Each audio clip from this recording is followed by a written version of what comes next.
My brothers and sisters, may the Lord be with you. A reading from the Holy Gospel according to Matthew. When the Magi had departed, behold, the angel of the Lord appeared to Joseph in a dream and said, "Rise, take the child and his mother, flee to Egypt, and stay there until I tell you. Herod is going to search for the child to destroy him."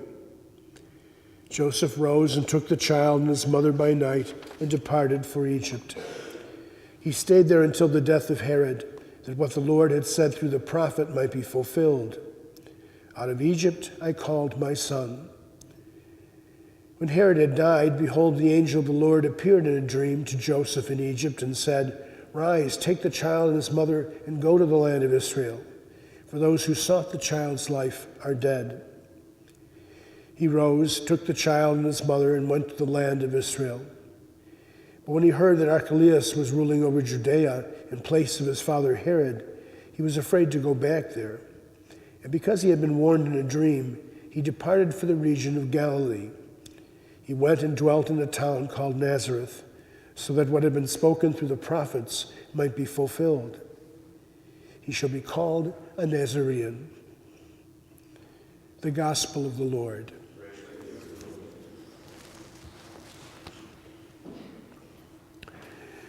A number of years ago, a movie came out entitled The Lion in Winter, and it takes place at Christmas time at the court of King Henry II and his wife, Eleanor of Aquitaine. And the parts were played by Peter O'Toole and Katharine Hepburn. And the movie is focused very much on the dysfunctionalism of this family as they vie with each other to take power and control. The three sons against each other and against the father and the mother and the father themselves battling back and forth. In fact, so much so that Henry kept Eleanor in a castle in prison for the year and only brought her out at Christmas time.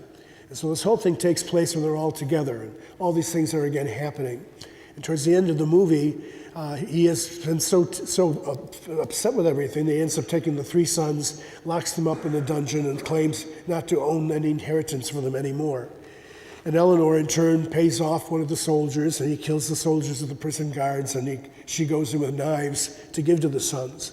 And so this big fight starts happening. They're going back and forth. And then all of a sudden, Eleanor and Henry are sitting on the step down in the prison. They kind of look at each other, laugh a little bit, and said, "Doesn't every family have its ups and downs?" Well, they're surely classic examples of ups and downs. And as we celebrate the Feast of the Holy Family, we're of course reminded to be sensitized to an example of what real family life should be. Surely in the world today, given how our culture is operative and how priorities have shifted and our values have changed, we have much more dysfunctionalism in families than we ever had, sadly. And so it's very much a time for us to pray for some kind of healing and curing of those things and the strengthening of faith and trust, as is exemplified in the life of Mary and Joseph. But it also should be a comfort to us to realize that even for Mary and Joseph, it wasn't always easy. It must have been a downtime when Joseph all of a sudden realized that his betrothed was pregnant and he had not had relations with her.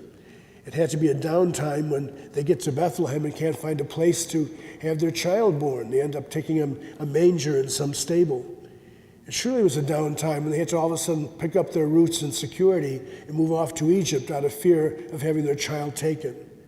There's another downtime when all of a sudden Mary sees her son on a cross, ignominious kind of torture and punishment under Roman rule.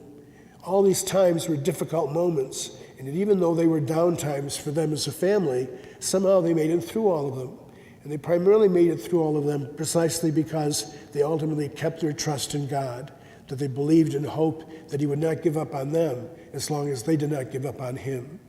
And so they were able to make it through the dark moments and see the light in the midst of the darkness. Today, then, let us pray for our own families, for those in need, for those who are broken, for those who are dysfunctional, that the Lord's grace might also be operative there, and that we might all learn from the ups and downs in our lives so as to be closer to the Lord, and as a result of that, hopefully, closer to each other.